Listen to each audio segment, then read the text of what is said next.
नमस्ते दोस्तों। बनारस के घाट, जहां एक तरफ आस्था की गंगा बहती है तो दूसरी तरफ मौत का वो सच खड़ा है जिससे हर किसी को गुजरना है। लेकिन क्या आपने कभी सोचा है कि जब सूरज ढल जाता है और मणिकर्णिका घाट पर जलती चिताओं की लपटें आसमान छूती हैं, तब वहां असल में क्या होता है? आज की इस वीडियो में मैं आपको सुनाने वाला हूं बनारस के घाटों की एक ऐसी खौफनाक कहानी जिसे सुनकर आपकी रूह कांप जाएगी।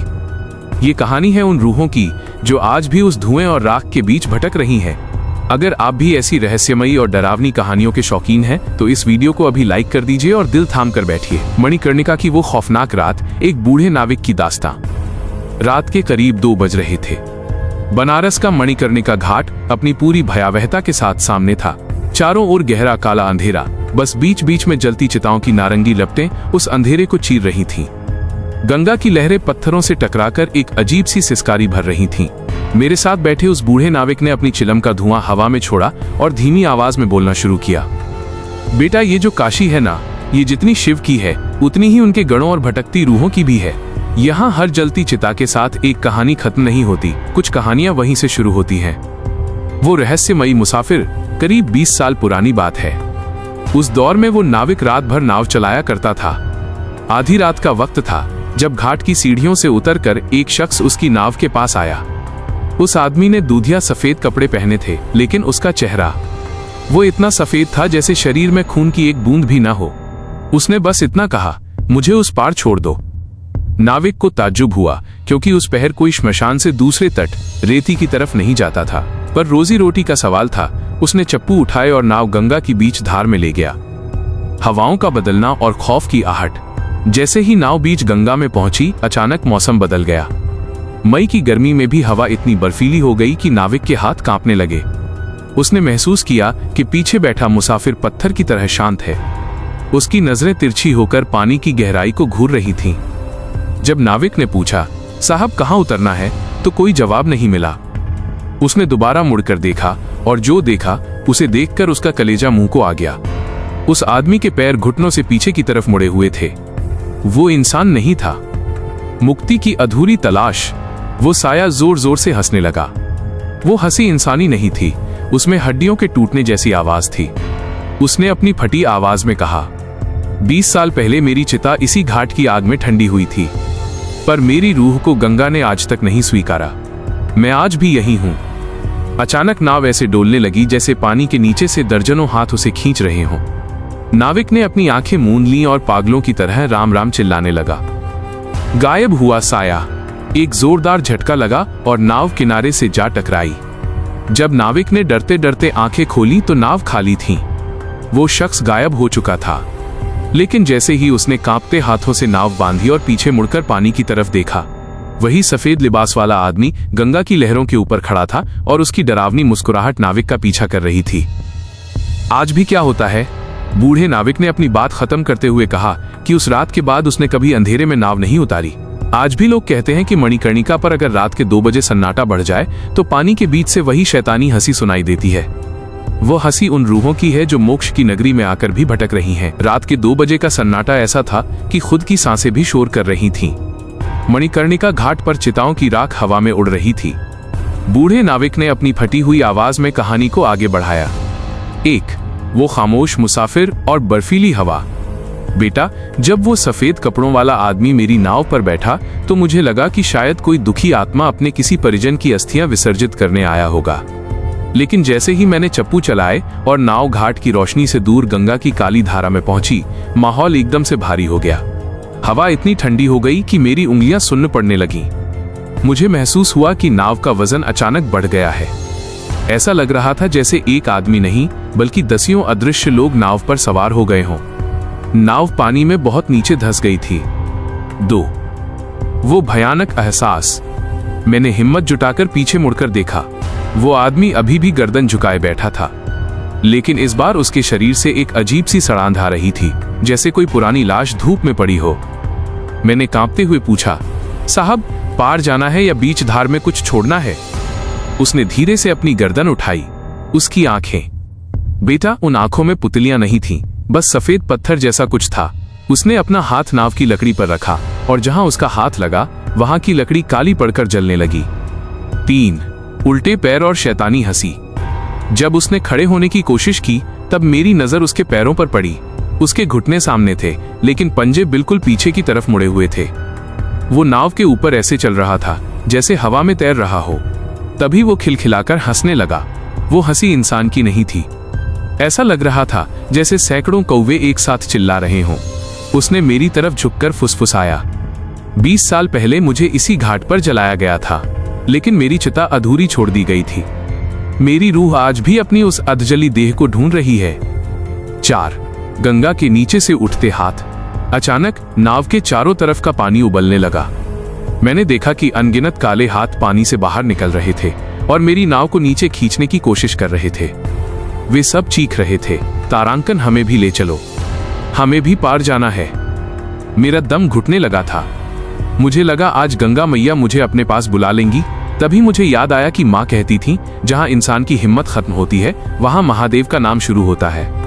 मैंने अपनी आंखें बंद की और पूरी ताकत से चिल्लाया, जय महाकाल। रक्षमाम। 5. घाट का सन्नाटा और गायब साया। जैसे ही मैंने भगवान का नाम लिया, एक जोरदार बिजली कड़की। एक तेज लहर आई और मेरी नाव को खिलौने की तरह उछालकर वापस मणिकर्णिका की सीढ़ियों पर फेंक दिया। जब मुझे होश आया तो नाव स्थिर थी। वो आदमी गायब था, लेकिन नाव की लकड़ी पर उसके हाथों के जलने के निशान अभी भी मौजूद थे। मैंने डरते डरते पानी की तरफ देखा। दूर गंगा के बीचों बीच वो सफेद साया पानी पर खड़ा होकर मेरी तरफ देख रहा था और हाथ हिला रहा था, जैसे कह रहा हो फिर मिलेंगे। आज भी लोग क्या कहते हैं? बूढ़े नाविक ने अपनी आंखें पोंछी और बोला, बेटा, उस रात के बाद मैंने कभी रात में नाव नहीं छुई।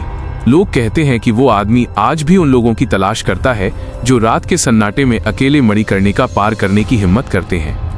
अगर कभी रात में नाव चलाते समय तुम्हें लगे कि नाव भारी हो रही है तो पीछे मुड़कर मत देखना, बस महादेव को याद करना। बूढ़े नाविक ने अपनी चिलम की राख झाड़ी और अपनी धुंधली आंखों से गंगा की लहरों को निहारते हुए कहा, बेटा, उस आदमी का राज जानने के लिए मुझे सालों बाद एक अघोरी बाबा से मिलना पड़ा था। उस साये का नाम था सदानंद और उसकी कहानी इस घाट की सबसे बदनसीब दास्तानों में से एक है। सदानंद की अधूरी चिता का रहस्य। करीब 20 साल पहले सदानंद बनारस का ही एक अमीर लेकिन बहुत ही अकेला आदमी था। उसका कोई परिवार नहीं था, बस उसके पास पुश्तैनी जायदाद और सोना था। कहते हैं कि उसे अपनी मौत का आभास पहले ही हो गया था, इसलिए उसने मरते वक्त वसीयत की थी कि उसका अंतिम संस्कार मणिकर्णिका पर पूरी विधि विधान से किया जाए ताकि उसे मोक्ष मिले। लेकिन नियति को कुछ और ही मंजूर था। 1. वह मनहूस रात और लालच का खेल। जिस रात सदानंद की मृत्यु हुई, उस रात बनारस में ऐसी प्रलयंकारी बारिश और तूफान आया जैसा दशकों में नहीं देखा गया था। श्मशान के डोम, अग्नि देने वाले और उसके दूर के रिश्तेदारों ने सोचा कि इतनी बारिश में चिता पूरी जल नहीं पाएगी। लालच के मारे उसके रिश्तेदारों ने चिता के लिए चंदन की लकड़ी के पैसे बचा लिए और गीली लकड़ियों का इस्तेमाल किया। जैसे ही आग सुलगी, मूसलाधार बारिश ने उसे बुझा दिया। 2. अधूरा संस्कार और गंगा में विसर्जन। नियम कहता है कि चिता पूरी जलनी चाहिए, लेकिन उन लोगों ने जल्दबाजी की। उन्होंने सदानंद की अधजली देह, आधा जला हुआ शरीर को वैसे ही गंगा की लहरों में प्रवाहित कर दिया। बेटा, तंत्र शास्त्र कहता है कि अगर शरीर पूरा न जले और उसे जल समाधि दे दी जाए तो आत्मा न इस लोक की रहती है न उस लोक की। वो अतृप्त होकर उसी घाट की मिट्टी और पानी के बीच फंस जाती है। 3. वह नाव पर क्यों आता है? सदानंद की आत्मा आज भी उस पार रेती की तरफ जाना चाहती है। बनारस में मान्यता है कि गंगा का दूसरा तट परलोक का प्रतीक है। वो हर उस नाविक को ढूंढता है जो उसे उस पार ले जा सके, लेकिन जैसे ही नाव बीच धार में पहुंचती है, गंगा की लहरें और वहां की रूहें उसे वापस खींच लेती हैं, क्योंकि उसका हिसाब अभी मणिकर्णिका की आग से पूरा नहीं हुआ है। एक खौफनाक हकीकत। बूढ़े नाविक ने कांपती उंगली से पानी की तरफ इशारा करते हुए कहा, उस रात जब मैंने उसे नाव पर बैठाया था तो वो मुझसे डरा नहीं रहा था, वो मिन्नत कर रहा था। उसकी आंखों में खौफ नहीं बल्कि एक अंतहीन दर्द था। वो बार बार अपने पैरों को देख रहा था, क्योंकि वे पैर अब जमीन पर चलने लायक नहीं बचे थे। कहते हैं कि आज भी अगर मणिकर्णिका पर कोई लाश अधजली रह जाती है तो सदानंद का साया उसके पास बैठता है और रोता है, क्योंकि उसे अपनी अधूरी चिता की याद आ जाती है। क्या आप जानते हैं, बनारस के कुछ पुराने मल्लाह आज भी रात में अपनी नावों पर महाकाल का रक्षा कवच बांधते हैं ताकि सदानंद जैसा कोई मुसाफिर उनकी नाव पर न बैठ सके। बूढ़े नाविक की आंखों में अब एक अजीब सी चमक थी, जैसे वो उस खौफनाक रात को दोबारा जी रहा हो। उसने चिलम का आखिरी कश लिया और कहानी के उस मोड़ पर आया जहां रूहें और हकीकत एक हो जाती हैं। अघोरी का हस्तक्षेप और सदानंद की मुक्ति की कोशिश। बेटा, जब मैं उस रात घाट पर भागा भागा पहुंचा तो मेरी मुलाकात एक अघोरी बाबा से हुई। वह मणिकर्णिका की राख अपने शरीर पर मल रहे थे। उन्होंने मेरी हालत देखकर कहा, तू आज काल के मुंह से बचकर आया है, पर वो साया तेरा पीछा नहीं छोड़ेगा जब तक उसका हिसाब पूरा नहीं होता। नाविक ने बताया कि उस अघोरी ने उसे एक पुरानी तांत्रिक विधि के बारे में बताया। सदानंद की आत्मा को शांति तभी मिल सकती थी जब उसकी अधजली अस्थियों का कोई अंश दोबारा अग्नि को समर्पित किया जाए, लेकिन 20 साल बाद वो अंश कहाँ मिलता। 1. गंगा की कोख से बुलावा। अगली रात अघोरी बाबा खुद नाविक की नाव पर बैठे। उन्होंने हाथ में एक मिट्टी का दिया और काले तिल लिए थे। जैसे ही नाव उसी जगह पहुंची जहां सदानंद दिखा था, पानी अचानक फिर से खौलने लगा। नाविक ने देखा कि पानी के नीचे से एक धुंधली सी आकृति उभरी। वो सदानंद ही था, लेकिन इस बार उसका चेहरा और भी डरावना था। उसकी त्वचा गल चुकी थी और आंखों की जगह सिर्फ 2 दहकते अंगारे थे। अघोरी ने चिल्लाकर कहा, सदानंद, अपना मोह त्याग और पंचतत्व में विलीन हो जा। 2. अंतिम संघर्ष और वो खौफनाक मंजर। अचानक चारों तरफ से सैकड़ों प्रेत आत्माएं पानी से बाहर निकलने लगीं। वे सब सदानंद को खींच रही थीं, जैसे उसे आजाद नहीं होने देना चाहती थीं। हवा में ऐसी चीखें गूंजने लगीं कि नाविक के कान से खून निकलने लगा। अघोरी ने अपनी जटाओं से एक छोटी सी हड्डी का टुकड़ा निकाला। वो सदानंद की वही अधजली अस्थि थी जिसे अघोरी ने बरसों पहले गंगा की तलहटी से ढूंढ निकाला था। उन्होंने उसे एक विशेष मंत्र पढ़कर धधकती हुई चिता की राख में डाल दिया जो वे अपने साथ लाए थे। जैसे ही वो अस्थि अग्नि में स्वाहा हुई, एक भयानक विस्फोट जैसी आवाज हुई। सदानंद की रूह ने एक आखिरी लंबी चीख मारी जो पूरे बनारस के घाटों पर गूंज उठी। धीरे धीरे वो सफेद साया धुएं में बदलकर आसमान की तरफ उड़ गया। कहानी का अंत एक चेतावनी। बूढ़े नाविक ने अपनी नाव की लकड़ी को सहलाते हुए कहा, उस रात सदानंद तो मुक्त हो गया, लेकिन बेटा, बनारस के इस घाट पर हर रोज हजारों लोग जलते हैं। न जाने कितने सदानंद आज भी उन लहरों के नीचे इंतजार कर रहे हैं। मणिकर्णिका की आग कभी ठंडी नहीं होती और यहाँ की रूहें कभी सोती नहीं। उसने अपनी बात एक भारी चेतावनी के साथ खत्म की।